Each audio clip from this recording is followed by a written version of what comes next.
Take your hand off him. Mason's voice cut through the noise so sharply that even Derek stopped smiling. I stood there with my back against the edge of the bar, Derek's hand still pressing down on my shoulder like we were old friends instead of two people who had spent a year pretending not to hate each other. Around us, my coworkers had gone quiet. A few seconds earlier, they'd been laughing. Not because Derek was funny. He never was. They were laughing because that was easier than admitting he'd crossed a line. "Relax," Derek muttered, glancing over his shoulder. "We're just talking." Mason stepped closer. He was still wearing his work jacket, dark hair messy from the rain outside, jaw tight in a way I'd only seen once before. "Does he look like he wants to talk to you?" My stomach dropped. Derek's fingers finally lifted from my shoulder. I should have said something. I should have told Mason I could handle it. Instead, I stared at the space between them and tried to remember how breathing worked. Derek gave a short laugh. "What are you, his bodyguard now?" Mason didn't laugh back. His eyes flicked toward me for half a second, checking my face, then returned to Derek. "No, I'm the guy telling you to walk away." There was nothing loud about it. That somehow made it worse. Derek looked around, realized no one was backing him up, and raised both hands. "Whatever. Not worth it." He brushed past Mason and disappeared into the crowd. The second he was gone, all the air left my chest at once. I stared down at the floor, embarrassed by how badly my hands were shaking. "Noah." Mason moved in front of me, blocking everyone else from view. "Look at me." I forced my eyes up. His expression changed immediately. The anger disappeared, replaced by something quieter. Something that made my chest tighten in an entirely different way. "Did he hurt you?" "I'm fine." The answer came automatically. Mason's gaze dropped to my shoulder where Derek had grabbed me. His mouth flattened. "That's not what I asked." "It was nothing." "He had you cornered. He was being an idiot. And you were letting him." That stung more than it should have. I stepped around Mason, reaching for my jacket. "Thanks for the rescue, but I didn't need one." His hands settled against the middle of my back as he guided me through the crowd. It was probably just to keep people from bumping into me. That was what I told myself. Then we reached the door, and his hand stayed there. Warm. Steady. Too long. Outside, the rain had slowed to a cold drizzle. Mason opened the passenger door of his truck without a word. I climbed in, still trying to ignore the heat spreading under my skin where he'd touched me. He got behind the wheel, but didn't start the engine. For a moment, neither of us moved. The parking lot lights cut across his face as he stared straight ahead, fingers tightening around the steering wheel. "How long?" I looked over. "What?" Mason finally turned toward me. His eyes were calm now, but there was something underneath them, something I couldn't name. "How long has he been doing that to you?" "A few months," I admitted. Mason went completely still. The rain ticked softly against the windshield while I stared at my hands. It was not always like that. Derek just likes getting a reaction. Mason let out a slow breath through his nose. "And you never thought to tell me?" "Why would I?" That came out sharper than I meant. I looked toward the passenger window. "You already have enough going on." "That is not an answer." "It is not your problem." His fingers tightened around the steering wheel again. For a second, I thought he was going to argue. Instead, he reached over and turned on the heat. Warm air pushed through the vents, but my hands were still cold. "You always do that," he muttered. I glanced at him. "Do what?" "Decide what I should care about before I get the chance." My chest tightened. "Mason." "Noah." "He put his hands on you." I handled it. His eyes snapped to mine. "You stood there and smiled like it did not bother you." That hit too close. I looked away first. It was easier. For who? I had no answer. Mason finally started the truck, but the silence followed us out of the parking lot. Streetlights slid across the dashboard. I watched his profile and tried not to notice how tense his jaw still was. He was angry because he was my best friend. That was all. He would have done the same for anyone.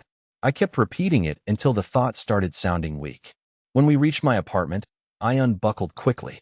"Thanks for the ride." Mason shut off the engine. "I am coming up." I blinked. "Why?" "Because your hands are still shaking." I looked down.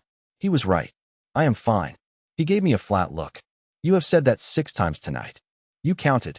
Unfortunately, the corner of his mouth moved, but the joke did not reach his eyes. 10 minutes later, he was standing in my kitchen while I tried to open a bottle of water. The cap slipped twice. On the third try, Mason stepped in. "Give me that. I can open a bottle." Clearly. I almost smiled, but then his hand closed around my wrist. Not hard, just steady. My breath caught anyway. Mason looked down at my fingers, then slowly back at me. Neither of us moved. His thumb rested against my pulse, and I wondered if he could feel how fast it had gotten. Probably. He always noticed too much. You are still shaking, he murmured. It is cold. No, it is not. His voice was quieter now. The room suddenly felt too small. I should have pulled away. He should have let go. Instead, his eyes stayed on mine for 1 second too long. Maybe 2. Then he released me and opened the bottle like nothing had happened. I took it from him, careful not to touch his hand again. You do not have to keep doing this, I said. Doing what? Acting like you have to protect me. Mason's expression changed. Not much. Just enough to make my stomach drop. He stepped closer, lowering his voice. He does not get to make you feel small. His eyes held mine. Not while I am here. The next morning, I woke up to 12 notifications and one problem I was not ready to deal with. Someone from work had posted a short video from the bar in our group chat. It started right when Mason stepped between me and Derek and ended with his hand pressed against my back as he led me outside. The caption read, "Noah's boyfriend was not playing around." My face went hot. I typed, "He is not my boyfriend," deleted it, then typed it again. Before I could send it, 3 more messages appeared. Sure, that hand placement says otherwise. Protective boyfriend energy. I locked my phone and dropped it onto the couch like it had betrayed me. The worst part was that I could still feel Mason's hand there. Warm, steady, staying longer than it needed to. A knock came 20 minutes later. I opened the door and found him holding 2 coffees and a paper bag from the diner down the street. "You look terrible," he said. "Good morning to you, too." He walked past me like he lived there, set everything on the counter, and slid my usual order toward me. Oat milk.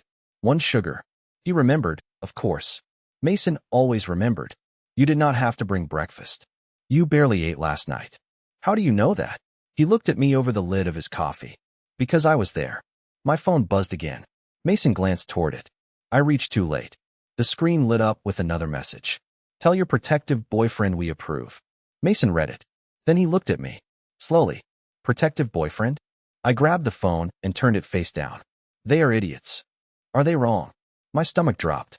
He leaned one hip against the counter, watching me with an expression I could not read. I forced a laugh. "You would be a terrible boyfriend. Really, you are bossy. You never listen. You show up uninvited. You forget to eat. You act like you are responsible for me." The smile left his face. For a second, the apartment went completely quiet. The joke should have kept going. That was how it worked with us. One of us pushed.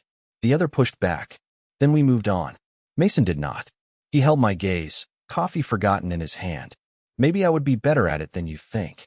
My chest tightened so fast it almost hurt. I opened my mouth, but nothing came out. His eyes dropped briefly to my lips, then moved back up. It was quick. So quick I could have pretended I imagined it. I almost did. Mason cleared his throat and looked away. "Eat before it gets cold." We sat on the couch with some terrible morning show playing in the background. Mason took his usual spot beside me, except closer. Our knees touched. Neither of us moved. I tried to focus on the television, but every few seconds I caught him looking at me. Not casually, like he was waiting for something. When I stood to carry the empty cups to the kitchen, his hand closed around mine. It was instinctive, immediate. His fingers tightened for half a second before he let go. We both stared at the space between us. "What was that?" I whispered. Mason looked almost as startled as I felt. Then his expression softened. "I do not know." That was the first time he had ever admitted that. For the next few days, Mason acted like nothing had happened. He still texted me in the morning, still sent stupid videos during work, still called me on his drive home. But something had shifted. He stopped reaching for me without thinking. No hand at my back. No knee pressed against mine on the couch. No quiet moments that lasted long enough to become dangerous. I told myself I should be relieved. Instead, I noticed every missing touch. On Thursday, Derek sent me a message from an unknown number. "Need your boyfriend to fight your battles again?" I deleted it before Mason could ever see it. Then another came the next day. "Tell him I am not scared of him." I blocked the number and pretended it was over. Mason knew anyway. He showed up outside my office Friday evening, leaning against his truck with 2 coffees balanced on the roof. "You have been ignoring me," he announced. "I have been working. You liked 3 posts during lunch." I stopped in front of him. "Are you tracking my social media now?" "Only when you start acting weird." He handed me a coffee. My usual order again. Come on. I am taking you home.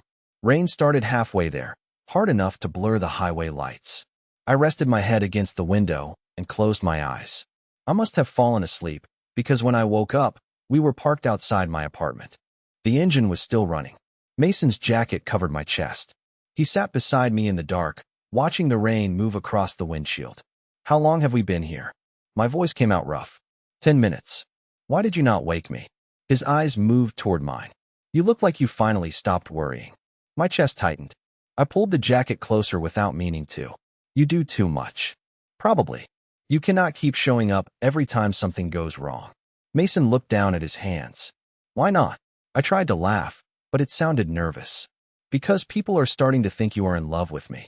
The words slipped out before I could stop them. Mason went completely still. The rain filled the silence between us.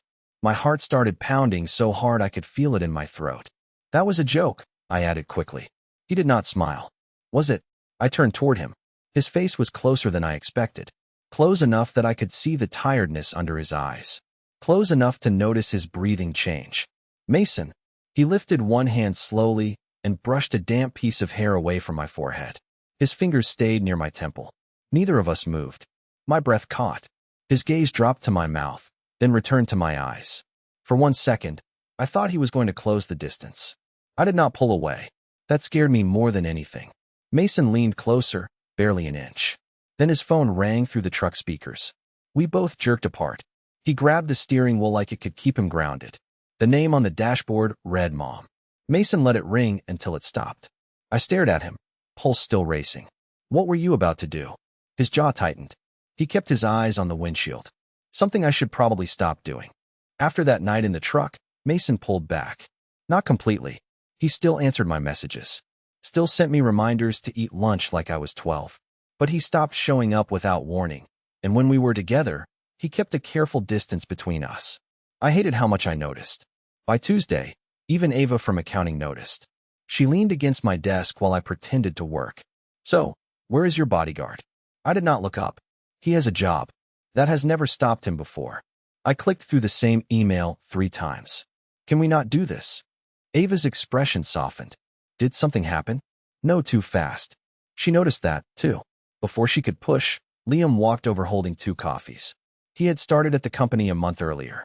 Easy smile. Nice shirts. The kind of guy who remembered everyone's name by the second day. I accidentally ordered an extra, he told me, setting one beside my keyboard.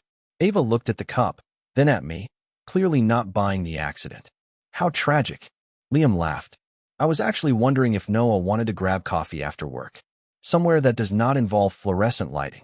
My first instinct was to say no. Then I thought about Mason sitting inches away from me in that truck, almost doing something, then deciding he should stop. Sure, I answered. Ava waited until Liam walked away before lowering her voice. That was either very healthy or extremely stupid. It is just coffee, right? And Mason is just your friend. I ignored her. The coffee shop was crowded after work, so Liam and I ended up sharing a small table near the window. He was easy to talk to. Funny without trying too hard. I almost relaxed. Then the front door opened, and Mason walked in. He stopped the second he saw us. For one strange moment, no one moved. Mason had come straight from work, dark jacket unzipped, hair still damp from the rain. His eyes shifted from me to Liam, then to the 2 cups on the table. Hey, I managed. Mason walked over with a smile that looked normal if you did not know him. I knew him. Did not realize you had plans. Liam stood and offered his hand. Liam, I work with Noah. Mason shook it once. Mason, the famous protective boyfriend. Liam joked. My stomach dropped. Mason's gaze moved to me. Is that what I am famous for? People exaggerate, I said quickly. Liam sat again and rested one hand on my forearm as he laughed. It was casual, friendly. Mason stared at it anyway. Not long, just long enough. You joining us? Liam offered. No, Mason stepped back. I was just picking something up. There was nothing for him to pick up.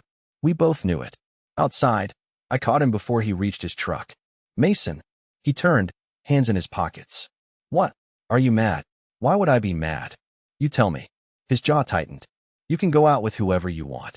It was coffee. Good. You are acting weird. That made him laugh once, without humor. I am trying not to. My pulse stumbled. Trying not to what? Mason looked at me for a long second, like the answer was right there. Then he glanced through the window at Liam waiting inside. Forget it. He opened his truck door. Just be careful with him. Later that night, another message came through. Forget what I said. It is none of my business. I stared at it for almost a minute before typing. Then why does it feel like it is? The message showed as read. Mason never answered. By Thursday, Mason still had not answered my message. I told myself that was an answer. Then Derek showed up outside my office. He leaned against the brick wall near the parking garage, hands in his jacket pockets, wearing the same smug expression he always did when he knew no one else was listening. No boyfriend today? My stomach tightened. Leave me alone, Derek. Relax. I just wanted to apologize. He did not sound sorry. He stepped closer. You really know how to play the helpless thing, though? One bad joke, and Mason comes running. I kept walking, but he matched my pace. Maybe that is the only way you can keep a guy like him around. I stopped. That was the problem with Derek. Most of what he said was stupid. Every once in a while, he found the exact thought I had been trying not to have. You do not know anything about us. Derek smiled. There is an us now? A truck door slammed behind him. Mason crossed the parking lot so fast that Derek's smile disappeared. Get away from him. Mason did not raise his voice. He did not need to. Derek lifted both hands and backed off. There he is. Mason moved between us again, but this time I stepped away from him.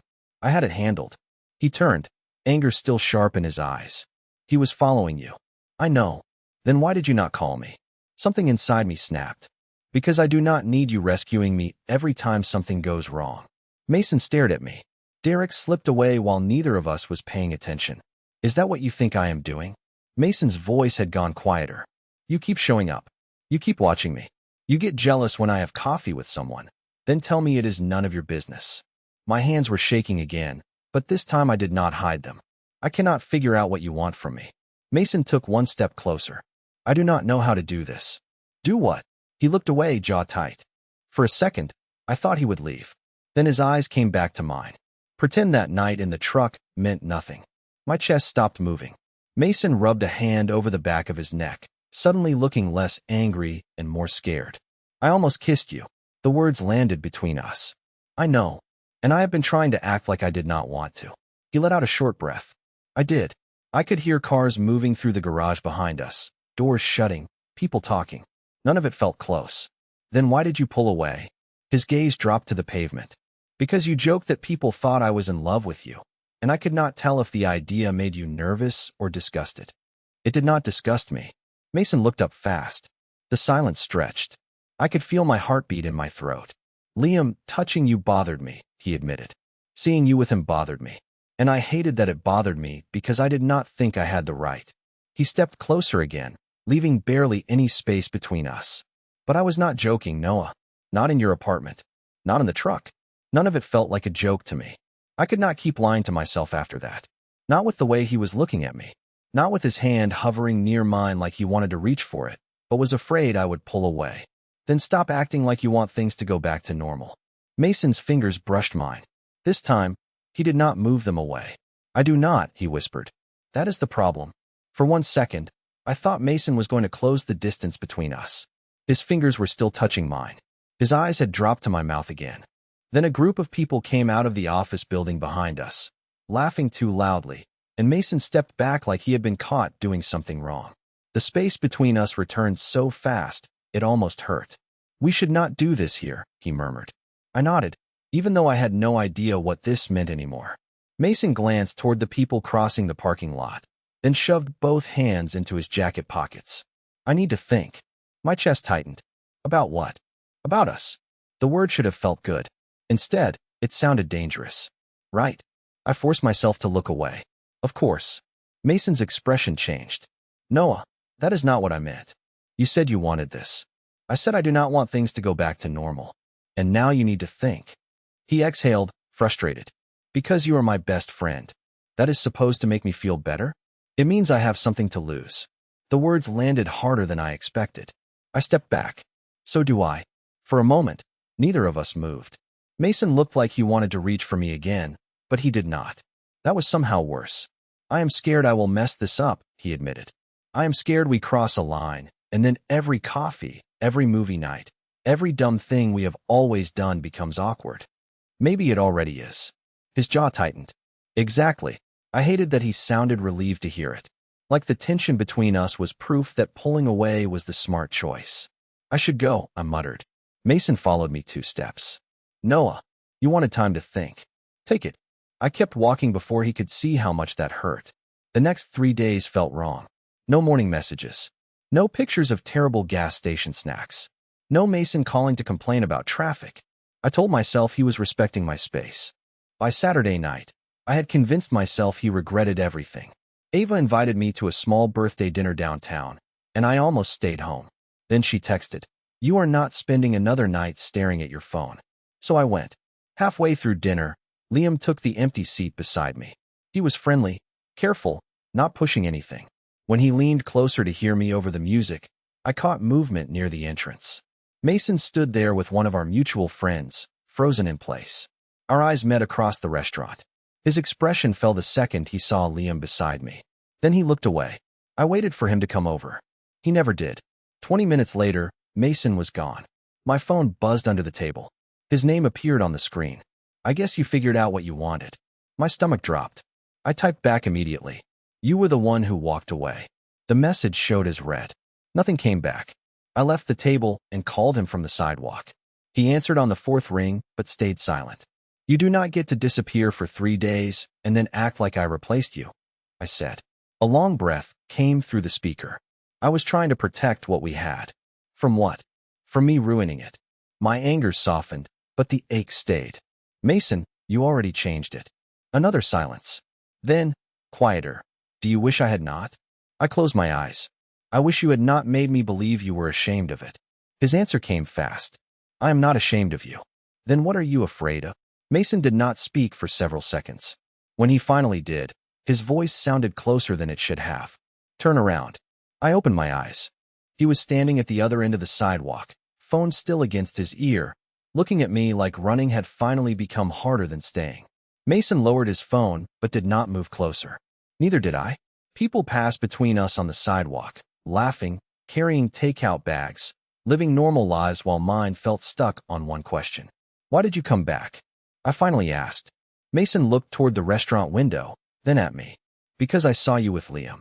"That is not an answer." "I know." He shoved his phone into his pocket and took a slow breath. I hated it. My chest tightened. "You do not get to hate it after disappearing." "I know that too." He stepped closer. Not enough to touch me. Just enough that I could see how tired he looked. "I thought giving you space was the right thing." "You did not give me space. You made me think you regretted what happened." Mason's eyes dropped. "I regretted scaring you." "You did not scare me. You walked away. Because you told me you needed to think about whether I was worth the risk." His head lifted fast. "That is not what I meant." "Then tell me what you meant." The silence stretched. His hand opened and closed at his side. "I meant I have been in love with you for almost 3 years, and I have no idea what happens if you do not feel the same." Everything around me seemed to go quiet. Mason let out a shaky breath and looked away, like saying it had taken more out of him than standing up to Derek ever had. 3 years. He nodded once. Since that road trip after college. I remembered it immediately. 8 hours in his truck. Bad coffee. His jacket over my shoulders when the air conditioning got too cold. "Why did you never tell me?" "Because you were my best friend."